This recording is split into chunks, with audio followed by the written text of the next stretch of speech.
Hi hello welcome to mixed talks. ఈరోజు మనం review చేయబోయే cinema tug life.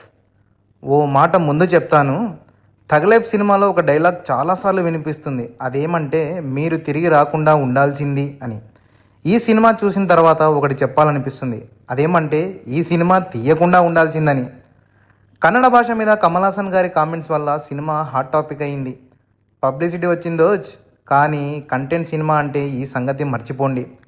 Mani Ratnam cinema అంటేనే ఎక్స్పెక్టేషన్ ఎక్కువ. Kamal Haasan plus Maniratnam equals to ఏ రేంజ్లో ఉంటుందో అని ఊహించుకుంటాం. కానీ థగ్ లైఫ్ సినిమా ఆ ఎక్స్పెక్టేషన్స్ను ఏ రకంగానూ రీచ్ కాలేదు. నాకైతే సినిమా నచ్చలేదు. సినిమాలో దమ్ము లేదు, పసా లేదు. సినిమా కాన్సెప్ట్ ఏమంటే శక్తిరాజ్ అలియాస్ కమల్ హాసన్ ఒక గ్యాంగ్స్టర్. అతను వయసులో ఉన్నప్పుడు అతని వర్గానికి ఆపోజిట్ వర్గానికి జరిగిన ఒక షూటౌట్లో ఒక అమాయక వ్యక్తి చనిపోతాడు. అతనికి ఒక కూతురు ఒక కొడుకు ఉంటారు. కూతురు తప్పిపోతుంది. కొడుకును మాత్రం తన బిడ్డలాగే పెంచుకొని అతనిని కూడా ఆ తర్వాత గ్యాంగ్స్టర్గా ప్రకటిస్తాడు. తర్వాత ఆ శక్తిరాజ్కు ఎవరు వ్యతిరేకంగా తయారవుతారు, ఆ తర్వాత ఏమవుతుంది అనేది సినిమా. ఈ సీన్ బాగుంది, ఎంగేజ్ చేసింది అని చెప్పడానికి సినిమాలో ఏవీ లేవు. క్యారెక్టరైజేషన్లు బాగా లేవు. సినిమాలో హైలైట్స్ ఏమన్నా ఉన్నాయని చెప్పాలంటే మాత్రం క్లైమాక్స్లోని యాక్షన్ సీక్వెన్స్. సినిమా చివరి వరకు కూడా ఎక్కడా సస్పెన్స్ లేవు, ట్విస్టులు లేవు. చాలా సాదాసీదాగా సాగిపోతుంది. ఇది ఒక రొటీన్ సినిమా. ఏం జరుగుతుంది అనేది ముందే ఊహించవచ్చు. వావ్ అనే సీన్స్ ఏమీ లేవు. సినిమా మొత్తం బోరు కొడుతుంది. గ్యాంగ్స్టర్ జీవితంలో ఎవరిని నమ్మాలో అర్థం కాదు, ఎవరు వెన్నుపోటు పొడుస్తారో అర్థం కాదు. ఆ విషయాన్ని ఇంట్రెస్టింగ్గా చూపించలేదు. ఇద్దరు మంచి హీరోలకు ఒక్క ఎలివేషన్ సీన్స్ కూడా లేవు. మణిరత్నం గారి మ్యూజిక్ అస్సలు పనిచేయలేదు.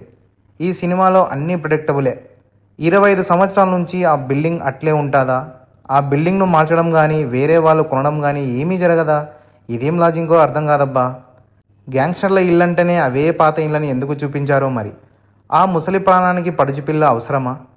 కమల్ హాసన్ గారికి ఎవరో ఒకరు ఏదో ఒక టైంలో కాల్చడమో పొడవడమో చేస్తూనే ఉంటారు. ఆయన ఆ గాయాలతో బయటపడడం, ఆ గాయాలతోనే ఎక్స్ట్రాడినరీగా ఫైట్ చేయడం, మళ్ళీ బతకడం లాంటివి రీజనబుల్గా అనిపించలేదు. త్రిష గారి క్యారెక్టర్ బేకార్. నాకైతే సినిమా స్టోరీ నచ్చలేదు, స్క్రీన్ ప్లే నచ్చలేదు. సినిమాలో పసలేదు కాబట్టి ఏఆర్ రెహమాన్ గారి బీజిఎం కానీ సాంగ్స్ కానీ మ్యూజిక్ కానీ అస్సలు వర్కౌట్ అవ్వలేదు. సినిమా మధ్యలో నాకు తలకాయ అయితే నొప్పి తీసింది. ఆ నార్త్ గ్యాంగ్స్టర్ అయిన మహేష్ మంజ్రేకర్తో సీక్వెన్స్ సినిమాకు ఏ పరంగానూ యూజ్ కాలేదు. ఆ పోలీస్ ఆఫీసర్ ఎందుకు ఉన్నాడో, అతనికి అన్ని సీన్లు ఎందుకు పెట్టారో అర్థం కాదు. అంత మంచి నటుడైన జోజో జార్జ్ కూడా మంచి క్యారెక్టర్ పడలేదు. పర్ఫార్మెన్స్ గురించి చెప్పాలంటే కమల్ హాసన్ గారు acting is just good. Shambhu గారి క్యారెక్టర్ను మణిరత్నం గారు సరిగా రాసుకోలేదు. ఆ క్యారెక్టర్తో మంచి డ్రామా పండించవచ్చు. శంభు గారి యాక్టింగ్ పర్లేదు. నాజర్ గారికి త్రిష గారికి యాక్టింగ్కు పెద్దగా స్కోప్ లేదు. అభిరామ్ గారికి యాక్టింగ్ చేయడానికి తక్కువ స్పేస్ ఉన్నా తక్కువ స్పేస్లోనే యాక్టింగ్ బాగా చేశారు. Aishwarya Lekshmi acting just okay. Intensity లేదు, ఇన్నోవేషన్ లేదు, ఇంట్రెస్ట్ అసలే లేదు. నా రేటింగ్ 2. ఓ షార్ట్ ఫిల్మ్లా కనిపించే స్క్రిప్ట్కి భారీ బడ్జెట్ వేసి గ్యాంగ్స్టర్ డ్రామా అంటే ఇదేనేమో అనిపించింది.